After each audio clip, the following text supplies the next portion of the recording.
So Rotten.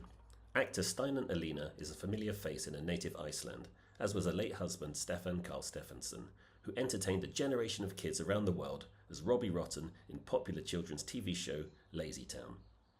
Although initially sceptical about using cannabis as medicine, as she nursed her husband, Steinunn developed a strong affinity for the plant as she witnessed firsthand the difference it made to his quality of life. We hear her story. Hello and welcome to the LobsterPot podcast. I'm Dave Barton, and today we have a very special guest from Iceland, an actor. Her name is Steinunn Olina. Welcome to the show, Steinunn. How are you doing? I'm doing really well. Thank you for having me. No, absolutely wonderful to chat with you. And today you're going to be telling us a little bit about your own personal journey with cannabis. You're also the host of the Hemp for Future show in Iceland. Was it last year? Wasn't it October? It was in October, yes, right. And well, tell us a little bit more about yourself. And for those who don't know your work outside of Iceland, please tell us more about what you've been doing. Well, you actually brought me on the show because you knew of my husband of late, who was Stefán Karl Stefánsson, who is he was in that kids show LazyTown for years, and garnered international fame for portraying that villain Robbie Rotten. Yes. And so I'm Mrs. Rotten, obviously. Mrs. Rotten, yes. And our family, used to go by the name the Rottens. Really? As we were traveling the state, because Stefan performed as the Grinch for almost 10 years in the state in this, in a Broadway production of the How the Grinch Stole Christmas. Oh, wow. Awesome. And well, he was diagnosed in 2016 with a very rare form of cancer, cholangiocarcinoma. So it's a cancer of the bile duct. And he lived respectively 2 years after his diagnosis. It's a very dire cancer, which almost inevitably leads to death. So, very few people seem to... So the problem with this cancer is always diagnosed very, very late in the stage. So usually there's nothing that can be done. And unfortunately, that was the case with Stefan. And, he was very young. He was just 43 when he passed away. And he, in his illness, obviously had to go through, horrific surgeries. It started by him undergoing a Whipple surgery, which is like one of the most critical surgeries that the human body can endure, where they really just repipe your gastrointestinal system, when they move the tumor. So they kind of change, your digestive piping. Wow. And it's a very, very big surgery. And so he had to undergo that surgery. And then, he... a part of his liver had to be taken away also. And obviously, during those 2 years, he needed to be on heavy medication, cancer medication, but also pain medication. And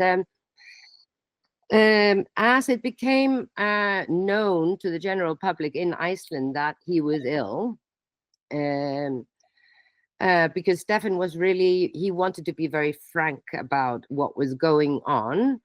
It was not really a mutual choice, because it's kind of hard to have a family with 4 children and a husband who really wants to, tell the world about how things are going. But he felt the need to talk about his situation, firstly, maybe because the cancer is so rare and needs more attention, because it lacks funding in research. And it's, this is not a cancer that is of interest to anybody, because so few get it and so few live it.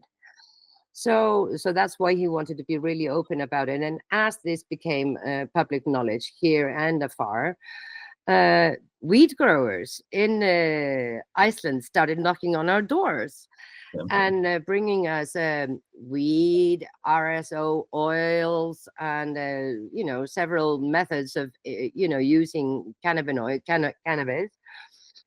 And so I'll tell you something. We had both been like sober, Stefan and I, for at least 6 or 7 years, stayed off booze and everything, since 2012. So this is 4 years when Stefan becomes diagnosed. So So we were not so keen on starting to use weed for pain medication or to relieve pain. But the drugs that Stefan was getting, the pharmaceutical drugs, they had their adverse effects, like, and morphines made your brain go weird. And so we decided to start using the RSO oil at night, like, 1 year into his illness. And it was amazing what happened, because it relieved him of the nausea like that. Wow. And he managed to have an appetite, by using the oil. And I believe, it kept him alive for like at least 4 or 5 months longer than he would have without it, because he managed to keep on some weight, because, cancer medication has awful effects on people, and constant,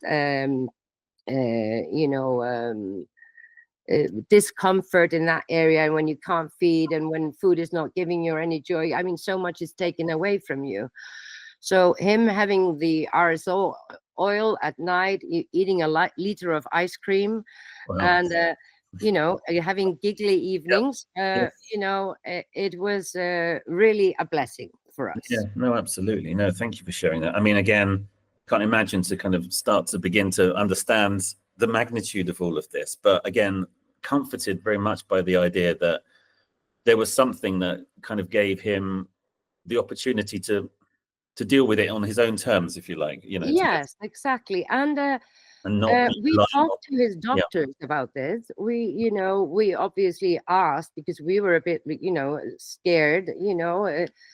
It's kind of funny with us people. We have this reverence for doctors and the scientists and even teachers. If you're a parent, you know that. Indeed. And so we did ask, will this be okay? And, his doctors were not opposed to it. I mean, but then when you think about it, when somebody is terminally ill, why are you going to refuse them to do anything? Indeed. And again, that they have the I mean, again, what is the legal status of cannabis in Iceland? It's illegal. Yes. It's absolutely illegal. You can't consume it. You can't own it. You can't have it. And so the situation is ridiculous here, because even for CBD supplements and things like that. Well, CBD is sold here, but not for human consumption. So it's sold as a skincare, but people are obviously using CBD to take it orally and internally for their benefits. And the world's changing. We should just all be able to decide what we put inside our bodies. And we get to consume as much alcohol as we want, but we all know that ethanol is killing us in large quantities. And obviously we should, it's our birthright to decide what we eat and what we consume and what not, Absolutely. And the vast benefits of cannabis, it's just so obvious that, this is a plant that has been with mankind forever. And, and I became very interested in the plant itself, following Stefan's illness and after his death. And, the weed growers and sellers in Iceland had given me so much weed that I could have really knocked out a whole neighborhood. Wow. I had so the community really came together to help in terms of yes, they did. I mean, literally knocked on our doors. I mean, it was amazing. These hooded guys coming like, oh, I just wanted to bring Stefan some weed. I mean, it was amazing. Yes. The generosity of people, and again, testament to the impact he made. Yes, that's what life is about, reciprocity, isn't it? Absolutely. And as I started reading about it, I happened to go to a conference in 2017, which was Open Society Foundation. It was on what would you call it? Sorry, my English is a bit rusty at the moment. That's better than my Icelandic, I can assure you. Well, yeah. Okay, so that conference in Washington, I can maybe send you more details because my brain is not functioning really well. It was all about legalization worldwide. So it was a Open Society Foundation, and I listened to an American doctor, that Julie Holland, speak. Yes. Okay. And she was very much speaking about how, and she garnered my interest because she was talking about how the health industry has been kind of quieting women down because our hormonal system is like this. And, men who obviously run the health system of the world, they can't deal with us women being like this. So, so the natural thing is to call it hysteria and to try to flatline us out. And her talk was very much about natural remedies that, help women regulate their menstrual circles and all of that.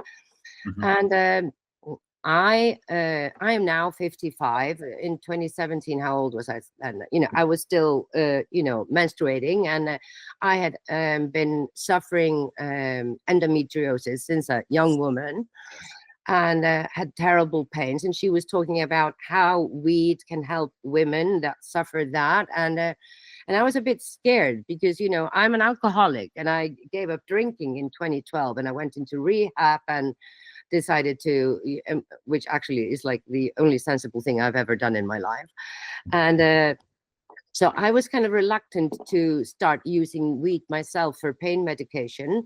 But her talk, and she kind of confirmed that you literally needed so little for the uterus muscles to relax, so you could actually relieve that pain. Yes. That after that conference, I got myself a joint. I had it for a year, and I only smoked it on those, on that one day when I was like really, really ill. So you had the same joint you would return to every time you needed to? No, well, so once a month when I had that horrible day when I was like in cramps, crying in bed, because the pain of endometriosis is horrendous. Can't even comment, but vile, and it's really debilitating. And I'm a tough cookie. I've not missed work because of this, but I've eaten so much painkillers in my life that it's surprising that I'm alive. And and I found out that by just taking one whiff of a joint in that morning on the worst days, I was fine. Wow! It took my pain down and relaxed my, uterus and the back pain, and I was functioning. I was not like lying in cramps crying. Yes. So that kept me thinking, why the hell has nobody told me this? Why have I been stacking down ibuprofens and paracetamols and, even codeines and all of that? Well, this natural thing is here, and it's a mother plant, and it's when you start reading up about the plant, it's obviously a plant that's been with mankind forever. In indigenous cultures, it's called Santa Maria, so Holy Mary.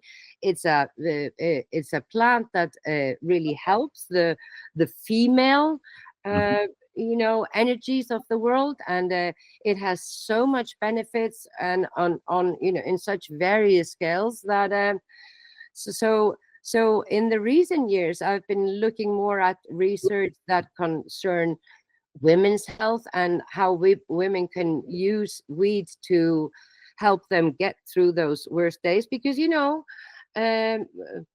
some women might get upset when I say this, but because some women, they don't experience a lot of fluctuation in their circle, but I did, and I certainly was one of those women that like 2 days a month I could easily have killed somebody, and I'm just lucky I didn't. And so I'm really interested in how that moves forward. And, as we are preparing for the next conference in Iceland, I've been saying to Tota again and again, this is an issue that we really need to tackle. We really need to cater to women, especially in premenopausal years and postmenopausal years, because this is a 20-year period. And this could alleviate a lot of problems for women and get them off like depression medication, anxiety medication, and tranquilizers, because frankly, here in Iceland, it's an epidemic of usage of depression medicine and tranquilizers for women. Really? So I'd much rather see my society smoke a little bit of weed and the women smiling, 100%.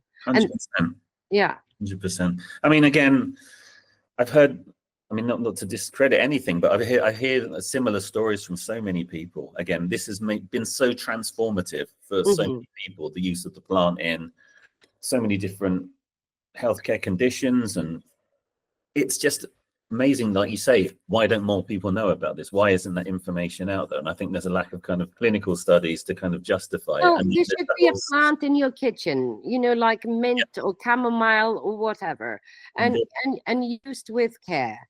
And I am a firm believer that we should really try to ask our children to refrain from using weed until their brain is fully developed.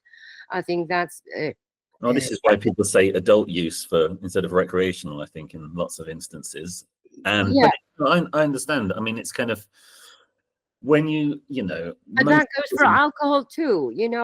I have 4 kids, and and I try to stress to my 2 youngest.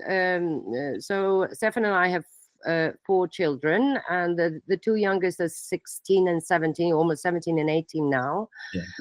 And soaking up in ethanol is not good, and we are so I mean, all the world is like so pro booze, even though we know that it's so bad for us. It's poison, essentially. Yes. We're allowed to have fun by poisoning ourselves, which seems completely counterproductive. But I think again, a lot of the stigma from cannabis is the kind of guy on the street corner. It's all a bit dodgy, but again, that's where they've been forced to do it. This is how society has deemed it when you make it illegal in that regard. But it, like you say, I just want to add one thing, because because I shared with you that I had problem with alcohol, so I quit drinking. And I was scared that I might form some kind of addiction with weed. That didn't happen. Weed was never my kind of drug of choice. As I really tried to become a weed head as a teenager. Didn't succeed. It made me paranoid. Didn't make me feel good. So I didn't use it. Now as an adult, when I've had to use it for pain, it doesn't indict any kind of addiction in me. Used in very small quantities, it literally is just a muscle relaxant. Yes. I have in the recent year, I have to say, because I'm developing this relationship with this plant, been using it for meditation, and that has been very interesting for me. I've heard some really interesting. Yeah, I mean, I was speaking to a friend of mine who runs a hotel in Thailand, Samui, and they do 420 kind of have a dispensary on site, and he was talking about how they do something called a bud and breath work kind of workshop, and he was telling me just how insane that was. He said he's been to ayahuasca retreats before, and this is almost just having a little bit of cannabis, just maybe 2 puffs, and then to do this breath work workshop. Wow. It's amazing. And to do any kind of yoga or like body work, under you have like a tiny bit of cannabis in your body. It's what it does, if I try to explain it, is that it sets you inside your body. So you develop, under little influence, this like deep connection with what is going on inside your body. So it emphasizes some kind of self-respect, because you start understand what's going on in your body, especially when you're moving or meditating or doing any kind of breathing, because you start getting this reverence for this machine that we're in, and all the the hardship and all the stuff we've been carrying around for years, and weed in motion, in exercise, really helps you connect with your body, and disconnect with one's body. It's a big problem in society. That's why we're seeing that, all these aches and pains, because we are not taking enough good care of ourselves. And and that also has to do with the lack of self-love. And we should all be striving to love ourselves a little better, to treat ourselves a little better, and weed can be very detrimental in helping us doing exactly that. Yes. And for grown-ups, I have to state again. I think so. I think, again, a lot of people, when I talk about the cannabis industry, a lot of friends from, childhood, like, oh, we don't want to do that. I had bad times. And like you were saying, the experience. But I think, again, the experience of doing something illegal when you're young and feeling paranoid, it just feeds into that, doesn't it? It feeds into the idea that, so again, you have to have that, again, being kind of consciously taking it to understand, I want to understand something about myself and to feel safe and comfortable with that idea. You've got to, it's about the content. It's like the kind of set and setting. Yes. Idea, isn't it? And weed is, or Holy Mary, like I like to call her. I like to call her Santa Maria or Holy Mary, because I have reverence for the plant as much, as I get to know her better and better. Is that, she's a tough teacher, because,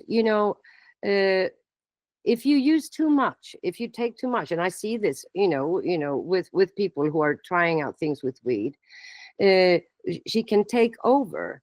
But she is looking for you to be an opponent, not a fighter, but like a worthy opponent. So you meet. I'm 100%. You meet the effect, with your adult self, and you help, and you use the effect of the weed to help guide you. But you're a worthy opponent. You just don't lie down and have it overtake you or overcome you.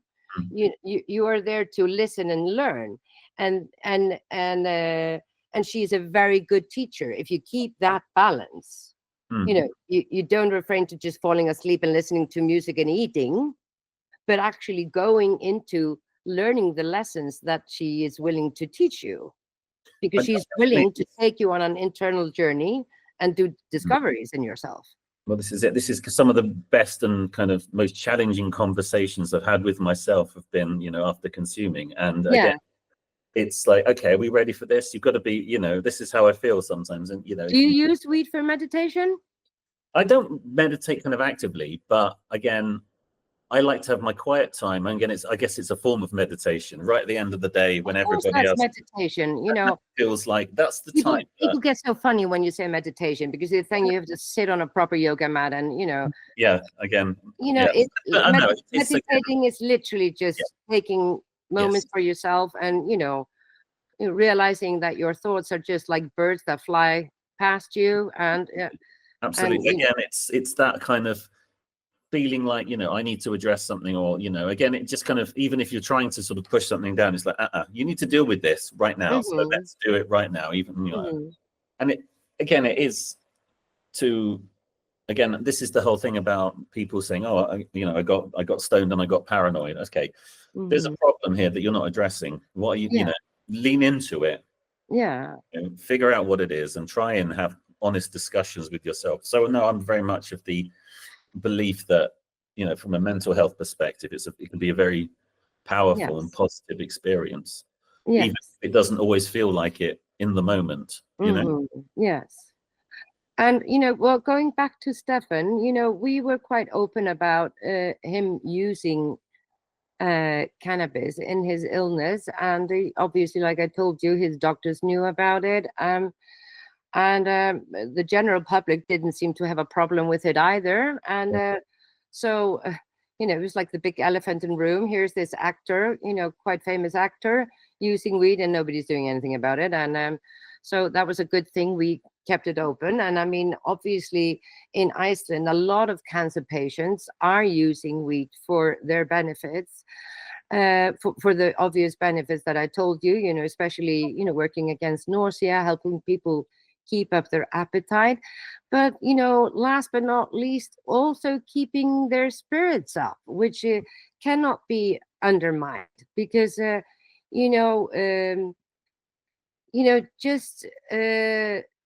just getting into that state of like silliness and creation and laughter and giggles. I mean,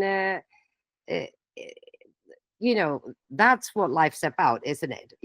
Us having a good time. That's why we are on Earth. We really are on Earth to be creators, to be playing. And if in dire situations, weed, Santa Maria, can help people in that, it's God's gift.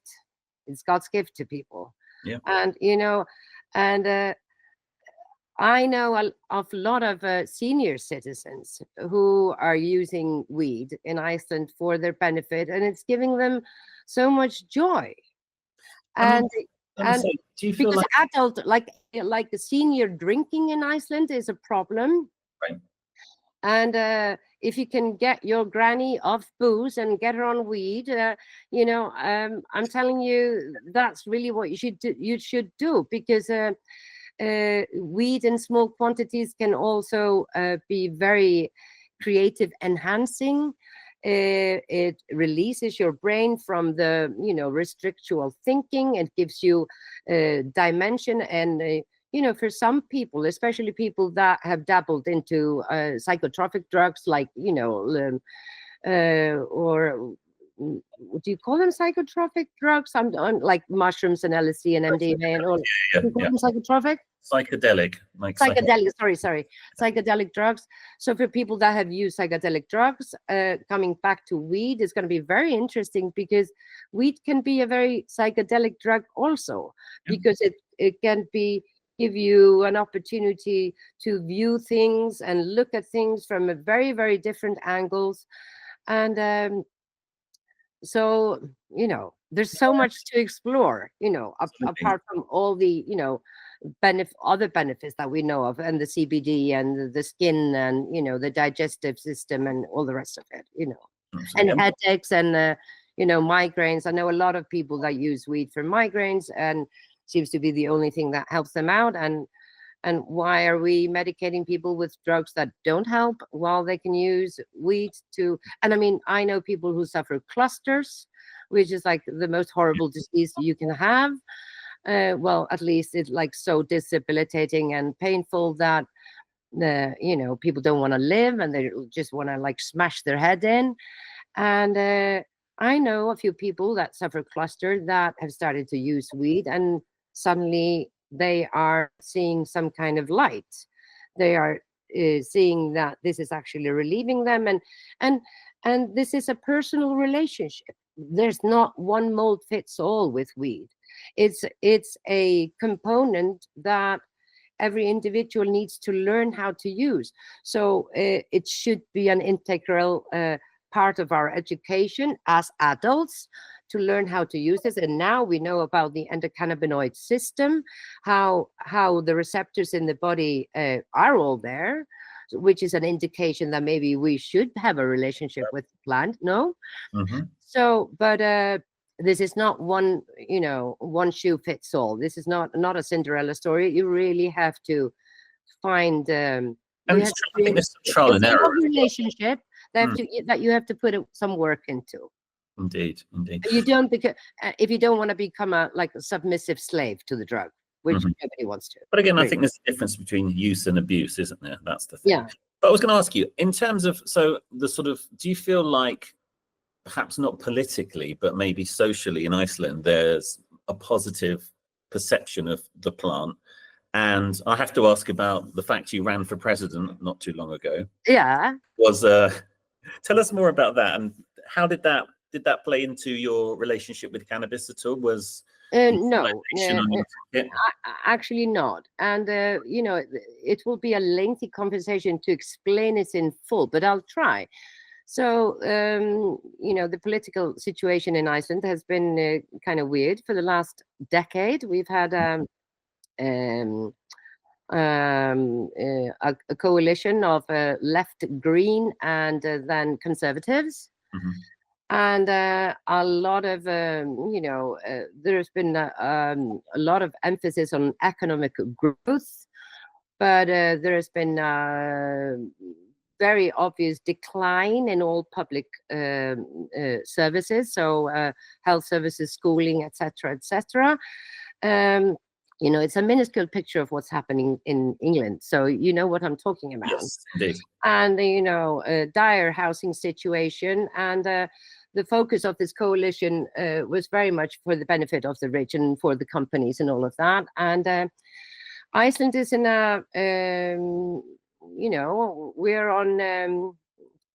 we're in a kind of a strange place. So because this coalition had on the agenda just to make as much money as possible, so ruthlessly selling out our resources, our natural reserves, and basically selling out for quick money.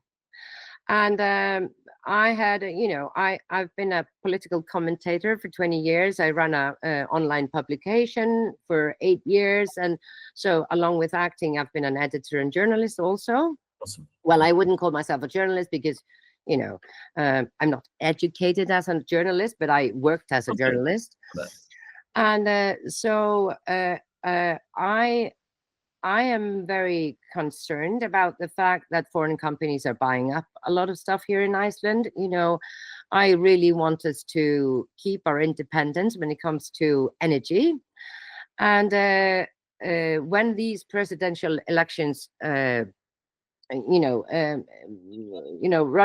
up to this period of time, I wanted to run because I wanted to talk about certain issues. I never had, I was encouraged by a lot of people to do it. Yes. Because, I have obviously there are like-minded people in the country, even though there are few. And I'm an actor. So you had a platform to kind of give voice. Yes, I had a platform. It was not like I woke up one morning and thought, I would make a good president. No, not at all. I might be an egomaniac, but I'm not that crazy. But a lot of people encouraged me to do it, and I found the grounds to do it because I wanted to talk about certain issues. I wanted to talk about the fact that we're selling out our fjords to Norwegian salmon breeders who have ruined all their fjords in Norway, and now because of lack of regulation in Iceland want to do the same in Iceland, and they are at the moment. And just to name one issue. So me being an actor and an artist, I guess it's performing arts to decide to go into a presidential campaign. I obviously did not have a big financial backers like a lot of the others did, but I had issues that I wanted to talk about.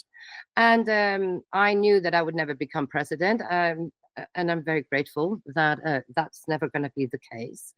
But I'm happy I did, because I did succeed in changing the course of discussion. And I am happy with the woman who got elected in the end. She is she's a wild card, but she's a neutral. She was not coming from Icelandic politics. Right. She had not been made rich in Iceland, so she was not bought or sold by Icelandic the Icelandic rich that run our country, because obviously it's here like everywhere else. It's not really politics that's governing, it's money that's governing. So I was happy that we now have a president who is financially independent. She was not made rich by anybody here. Not beholden to anyone. No one's pulling the strings. She has her own mind and own opinions. Yes, because there were people running for office who were far too implicated into Icelandic businesses, politics, and all the rest of it, which would have been very, very dangerous. Yes. And, we are on the brink of losing our independence at the moment. We have already sold out in such large scales that it's terrifying. And, but, I'm hoping that we're going to be wise enough to kind of reverse that, because nobody should really sell their mother or grandmother. It's just plain stupid. Why would you sell something that's dearest to you, your water, your energy, your oceans? If you sell your land, you don't have a land. It's as easy as that. It's ABC. It's literally the alphabet. And why are we doing it? And our pristine nature and our geographical location is unique, and we're fucking stupid not to take good care of it. Yeah, no, 100%. I think I totally hear you. It's but do you feel like the new, well, how long is the when was this? Was this is only a couple of years ago, right? That you No, this was last spring. Last spring. Wow. Okay. Yeah.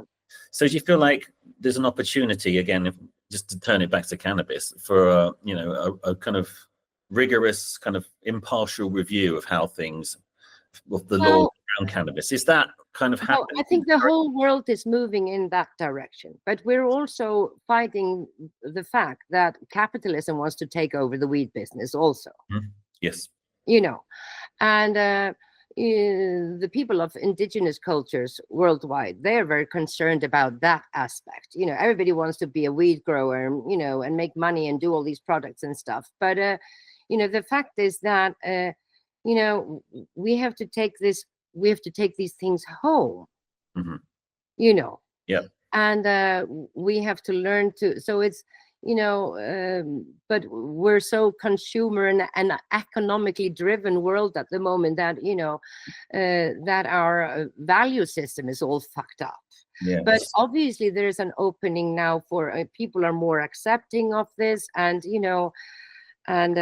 I'm hoping that little by little, Tota with her work, with her relentless work, and there are several people in Iceland who are really advocating and talking about it. And the more people talk about this and are open about it, the more weird it becomes that it's not allowed. Yes. And also then there is the the kind of narco aspect of it. Who do we want to run this market? Do we want it to be little mafia groups that run it, and or do we want it regulated? I'm open for discussion for all of this, but I mean, I think in all practicality, people should like it's possible, in many places in Europe, people should be able to have plants in their home, yes, use it as they want, and obviously patients should be able to get their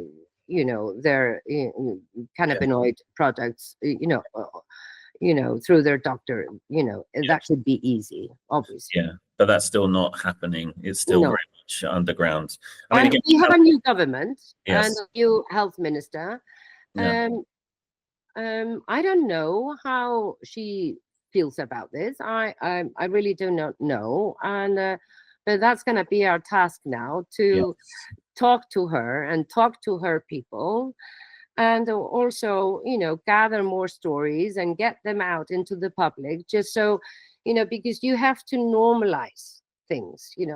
Well, this is what we're trying to do with all of these different efforts, like the podcast, and through the conference and through events, and again, it is that kind of education in the broadest sense. It's not kind of like this is but again, I think comes down to so many different things. But until we can have open, honest conversations like this about the difference cannabis. Well, honest, open conversations are a rarity. That. If you look at the world stage at the moment, what the fuck is going on in the world? I mean, literally. I look at the Trump administration and I'm like, what Marvel movie am I watching? Yeah. No, and, I think and I'm not going to say it's all terrible, but I'm literally looking at, we're at the time in history where we're seeing like the weirdest things happen that really could only take place in a movie. Yes. But even though it sounds like terrifying and horrible, it's inevitable that something also good will come out, because good and bad are just the same thing. It's just this, Again, two ends of the stick kind of thing. But I guess with the Trump administration, it's the whole, people talk about economic prosperity, and it's like, but at what price? At the price of making people displaced from their homes or feeling unsafe in the country that they live in. I mean, these deportations acts at the moment are atrocious. And they're being held, again, what was I reading about Colombia this morning and how they're accepting, migrants back, but again, they're being held to ransom over tariffs. Of course. I mean, it's terrifying, and how the Colombian president, how he caved into Trump yesterday was interesting to say the least. But again, it's and and it shows us black and white what rules. Money rules, and that equation needs to be changed because economy doesn't drive the human heart. Yes. The human heart needs to be our focus worldwide. We need to start taking really good care of ourselves so we can take good care of each other, and learn that, that's the value, that's what we should be focusing on, without me sounding too hippie-ish, but I guess I am. But I mean, very hippie-ish in my middle-aged years. But I think this is, again, I feel like everything you're saying is very much consistent with a lot of the philosophy that a lot of people I speak to within the cannabis industry. When you start to unpick why are you working in this industry, it's very much people have had a personal connection with a family member or themselves around health, around feeling better and understanding and having this whole almost transformative experience through coming to understand the plant better. And I am very positive. I think optimistic that things will change for the better in terms of the industry and people's access to the plant. And it's already happening. But I feel, there's still so much education, so many conversations, so much convincing to be done of the, we've got to, but about, it starts with speaking truth to power, as you well know, I imagine. It does. And I'll tell you something, because, I've been doing, self-exploration, like I was telling you, with weed and meditation. And searching for like classes in this online, and there's not much going on, because you're not going to make big money by helping people help themselves, are you? No, but if anybody of your listeners is like a yoga instructor or weed consumer and a meditation guide, I mean, helping people to use the plant by themselves, that's really what we need to do now. Even though it doesn't make you rich, that's a gift to humanity. For if you can contribute in that way, hold online classes with people all over the world that can explore a little bit with weed and get more in touch with their own heart and with their own mind and their own body. I mean, this could benefit nations and people of the world so much. Absolutely. Well, no, it's been it's been fascinating to hear the story. And again, I think everything you're talking about just makes so much sense. And I'm, when I come up, so I'm going to be coming up. Well, that's no fun if we agree on anything. Can we not fight a little? Well, we can do, but I think that would, be counterproductive. No, I'm joking. I know. It's cool. When we meet in person, we'll duke it out if you like. Yeah, we'll wrestle in the snow. Okay, I'm up for that. Yeah, I can take more than cold than you, I promise. Oh, I can imagine. And we'll get stoned and it'll be great. And everyone of course. Sounds wonderful. But no, thank you so much, Stein. It's been a pleasure speaking with you and very, very informative. And thank you so much for your story, sharing your story. Well, I'm very happy to be on your show. It was fun. And I listened to your first episode yesterday. Yes, because I just wanted to get a gist of your voice and stuff. And it was funny because I didn't know what you looked like. And I kind of imagined you having a beard and glasses and kind of, it was funny. Okay. You have a lovely voice. So best of luck with your podcast. I'm actually doing a podcast at the moment with an actor friend of mine. Obviously, it's in Icelandic. But we are childhood friends, and we've been working together. Well, not working together, but we've been friends since we were kids, and we started doing a podcast this year. And podcasts are just so much fun, and I love it. And they're so good because they are human interaction, And human interaction is really what the world needs now. That people engage in conversations that are not edited, that are not curated, where you say things that you shouldn't have said, where you mispronounce things, and because the fucking world is so edited. And how can you, as a young person, live in a world that's so edited? Because you become terrified of going off the rails, because you think you have to be so perfect. So podcasts are so detrimental in the world now that people are just having chats. Yes, well, this is it. And more chats. We can have more chats. This is it. People get funny about cameras. I know that much. But let's all just relax and chill and just have a conversation. Well, that is changing. You can see how comfortable kids are with cameras. I used to be a TV host. I ran a TV show here in Iceland for 2 years, like a weekly chat show. And that was in the years 2000, 2001. And at that time in history, let's put it that way, Icelanders were still very camera shy. Right. So I had to prepare by questionnaires of like 50, 60, 70 questions, because I would get a lot of yes, no, yes.